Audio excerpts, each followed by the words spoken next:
What's up, tribe? How you guys doing? Go ahead and hit that subscribe button, and I hope you like this video. This is going to be your review for Chasing LA Season 2, Episode 6 or 7. I'll have the right one in the description.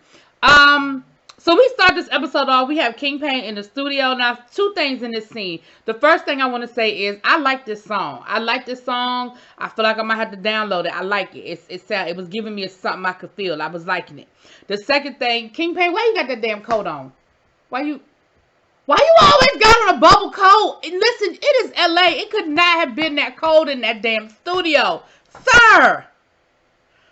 Anyway, we see him in the studio, and King Fly comes by to talk to him. Now, here's what I like about, I'm liking King Fly this season. Last season, he ain't really do it for me. I'm just going to be real. Y'all know, I ain't going to lie. You can go back and look at my reviews. He ain't really do it for me this season. But this season, I'm feeling King Fly. I'm feeling him for two reasons. One, because I want him to send me one of them MCM bags. I'm joking. These jokes. But no, really, I like the fact that it seems like he's being fair. You know, him and Andre are friends, but like at the Act Like We Never Met little mixer, he was trying to get Andre to understand why King Pain would feel the way he felt. And in this conversation, I feel like he's trying to get King Pain to understand why Andre is feeling how he feels, but he's not. It didn't come off as I'm going to defend my friend and I'm condemning you. And I appreciated that because I felt like he was coming from a sincere place. And then he even said, listen, I like King Pain. My situation with King Pain is separate from what Andre has going on with King Pain. And yes, I'm friends with him, but that doesn't dictate who I am or am not going to be friends with. And I feel like he may have learned that lesson from last season, seeming like he was on a side. And I think maybe it limited him in getting to know people last season because he was connected to a side, right? But he finally got King Pain to agree that if he could set up a one-on-one, private, not public, conversation with Andre, that he would actually entertain a conversation with Andre. Now, later on in the episode, Andre say he ain't interested in the conversation unless it's going to end in an apology. Oh, sorry, start with an apology. And I just don't think you're going to get that. I don't know if you're going to get it, but I don't feel like you're going to get that. Then we see Hershey. We get to meet Hershey's boyfriend. Up until this point, we knew he had a man, you know, but we hadn't really had a formal introduction. And we get to see him with LaSalle, that's his boyfriend's name, and the baby. They're out and they're talking, and we just see him kind of recapping what he had going on. He let LaSalle know that he kind of lost his cool the other night, that things kind of went left with him and King Pain and some of the stuff that King Pain said. And Hershey was like, listen, I don't like that person. You know what I'm saying? I don't like when he wasn't saying King Pain, he said him, when he becomes that person. You know, I lose my cool. Like, that's not me. That's not what I do. I really don't like that. You know, I don't like losing my cool. I don't like that I don't like feeling like I'm in that space. But it was cute to see him with the baby and with his man, and see them having some family time or what have you.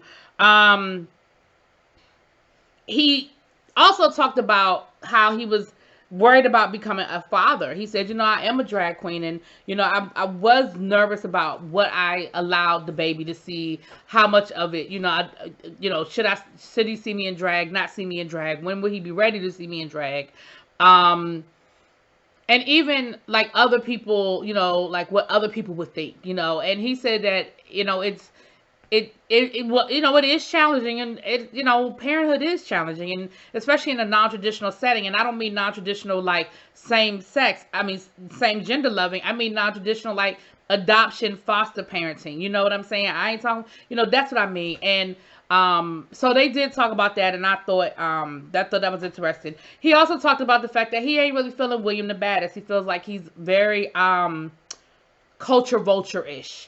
And it just ain't his thing, you know. He's not really feeling him like that. And I can appreciate that, because I think a lot of people probably feel the same way, child. I ain't gonna lie. A lot of people probably feel the same way.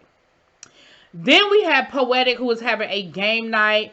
Now, Poetic was looking all cute and scrumptious and stuff. And y'all know he live in that nice house, his little Mensa's house out in the Baldwin Hills. Now, I don't really know a lot about Baldwin Hills, but I do know that Baldwin Hills is a nice part. It's like the black part of LA. There's a history there about the black people down to the Baldwin Hills, the affluent people down to the Baldwin Hills. So that's real cute, the house that he was at or whatever. Now, it looked like he invited... Jeremy was there, Nicole. I feel like everybody was there except for Jayla and King Payne. Child, I can't go through the whole list of people. William the Baddest wasn't there either, but it was Jeremy, Hershey, Jada. I mean, not Jada. Nicole. Did Rocky Road come? Somebody asked me why I started calling him Rocky Road. I started calling him Rocky Road because y'all know I was calling him Rock at first instead of Rich. What's his name? Rich. So I feel like I got the Rocky because I was calling him Rock instead of Rocky. I don't know. But Rich. Is that all who was there? Now Jeremy did invite Trey Howard and his boyfriend. Hey Trey. Y'all know I love me, my little Trey Howard. Anyway, I love me some Trey Howard. I said little. I don't mean that to be condescending. I don't want nobody to take that the wrong way. But I love my Trey Howard, okay? And he doing big things. I see you, boo. I see you, boo. But they were there, and, you know, they looked like they had a good time at the game night. Of course, King Fly came through, and King Fly let them know that he had talked to King Payne, and that King Payne... You know, he asked Andre would he be interested in the conversation. Andre was like, he ain't talking to him. He don't have nothing to say to King Payne. The only thing he gonna talk to King that he wants to have a conversation with King Payne about would be asking him about an apology. He said if it doesn't start with an apology, then I don't want to talk about it. Because at this point, that's all I want to hear from King Payne is apology. And King Fly was like, okay, well I guess there's my answer, because I don't think he's trying to do that. You know. Nicole was being her regular shady self, talking about King Fly outfit, although those pants, I'm sure they probably had somebody's designer label on them, but they really look like they belong at a Prince concert from 1986. The purple sequin pants.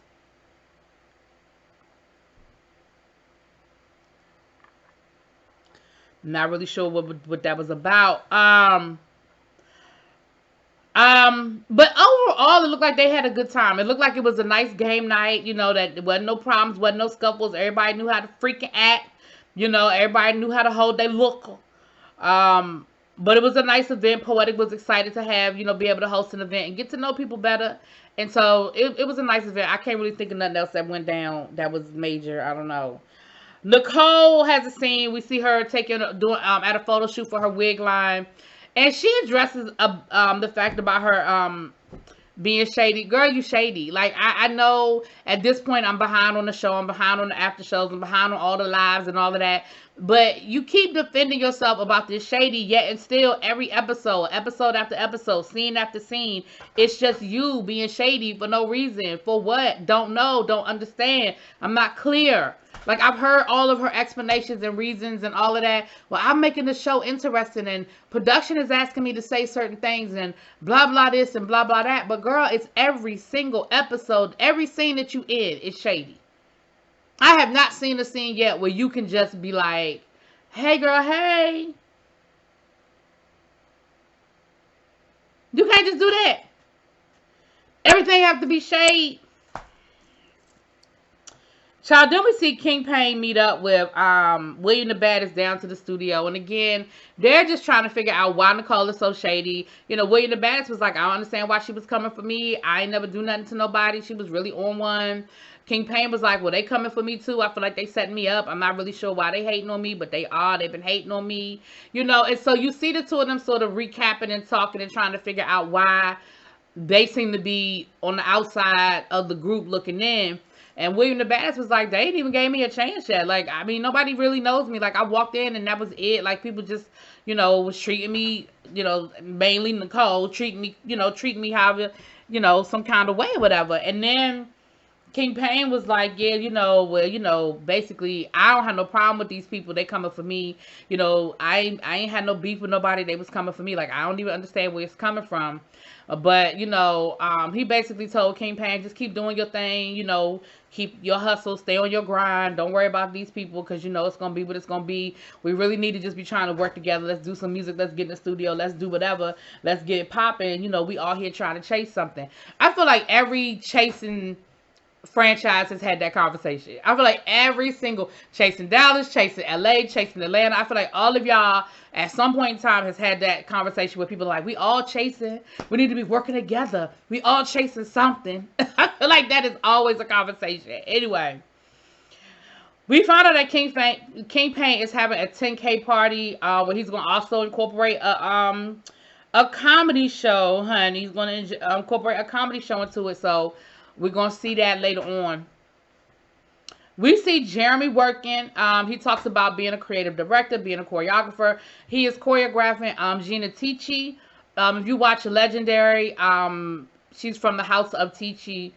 She's the mother of the House of Ticci, or at least on Legendary she was. And then some of her dancers that danced with her, one was from the House of Miyake Mugler, which I think Jeremy is a member of the House of Miyake Mugler, but don't quote me on that, y'all. If I'm wrong, put it in the comments. And then another member of the House of Ticci. And they reenacted J-Lo halftime show, Super Bowl halftime show for the opening of a club. And he was just talking about how, he never really wanted to be a backup dancer, but he always felt like that was a step he had to take to get to where he wanted, which is ultimately to be a creative director and a choreographer. And so he said maybe me hurting my Achilles was a blessing in disguise because it forced me, he said, all I thought about were routines and putting together, shows and putting together ideas and stuff like that. And so he said maybe it was a blessing, in disguise, but it was nice to see, because listen, Jeremy worked, that's the one thing we say about LA. They be hustling, they be working, honey. And so it was good to see that. Jayla had her surgery. Now, she said she was going to get a BBL, but she decided not to get a BBL because she said, I already got enough booty, okay?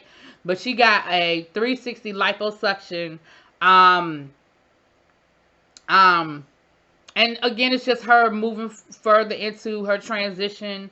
And, she said, everything I do, I work so that I can continue to get, go deeper into my transition. I forgot how young Jayla was. Child, Jayla is 24 years old, because later on when she keep throwing these old lady reads, I be like, girl, can you please stop calling everybody old? Because she did that last season.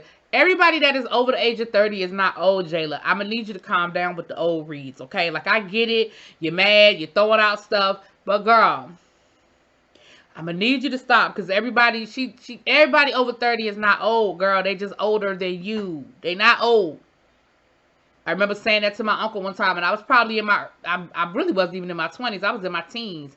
And my uncle I said something about him being old. And I remember my uncle saying to me, he said, you would love to be able to live to the age that I am now. And now that I'm probably the age that he was when I said it, I'm thinking, thank God that I lived to see it, okay? Then we see King Payne at his comedy show. We get to meet his mom, and he's giving his, mom her flowers, saying, listen, I'm glad you could make it because, you a hard worker. You work hard, and I wasn't sure if you was going to make it, but that's where I get it from. That's where I get my hustle from. That's where I get my work, regimen from, and I really appreciate it. And so that was cute to see him with his mom, and he is who he is, because he was talking to his mama the same way he talked to everybody else, period.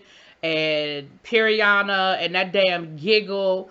That's how you know when people really are. And then later on, when he was doing his little comedy routine, he was just a cussing. I still don't cuss in front of my parents. Maybe it's just me. And I ain't, for people who had that relationship with their parents, that is cool. But I still don't cuss. And when I do slip up and cuss, I be like, I'm sorry. And I'm grown. Like, got my own bills, career, grown. Child, but I'll be like, my bad, I'm sorry.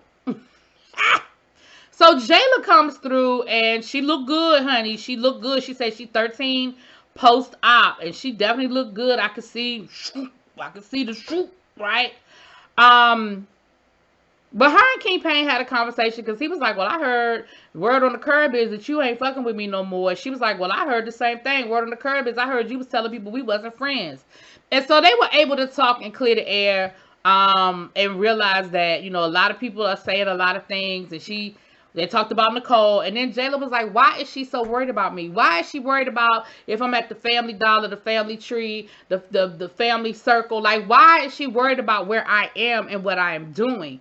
And King Payne was like, listen, I don't know, but that was a big topic of discussion at Hershey's event.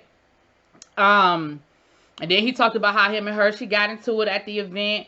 Hershey eventually shows up, and Hershey apologizes. Hershey says, listen, I don't want no beef with you. You good people. We cool. We never had no problems, and I don't really want no beef with you. So, I apologize. I apologize for, and like he said in his confessional, he said, now I ain't apologizing for what I said because I still feel like he owe Andre an apology. But I do feel like I do understand tone, time, when you do something, how you do something also makes a difference. And I'm apologizing for my timing and the way I said what I said, not what I said. And I think that's important to make a distinction. William the Baddest shows up. And once again, they're talking about Nicole and why she's so worried about what everybody else got going on. So Jayla actually ends up pulling out her receipts of where she DM'd Nicole. And she actually told Nicole, listen, I'm not going to be able to make it to your Friendsgiving. I appreciate the invitation. But, right now I got to get my mind right. And hopefully me and you can catch up another time. I think you're beautiful, yada, yada, yada. Nicole responded and was very gracious and said, girl, I understand your mental health is important. You take care of you and hope to see you soon. So she was like, I'm not understanding why there's a problem. Why are you so worried about where I am and why I'm there and why I'm not there when I clearly explained to you I wouldn't come to your event? Now what Nicole keeps saying is her issue is that she had to keep showing up for stuff and Jayla was basically excused from class, and she felt some kind of way that Jayla got to still be, I guess, main cast, but she ain't never come to nothing. I understand her point, but again, that's not how you said it. What you chose to do was just be shady and be unnecessarily rude instead of just saying, and listen, I'm feeling some kind of way because she ain't showing up. And your issue is with production. Your issue is with production. Not Jayla. Anyway, y'all, that was the episode. Y'all let me know what y'all think. I'll talk to y'all later. Peace.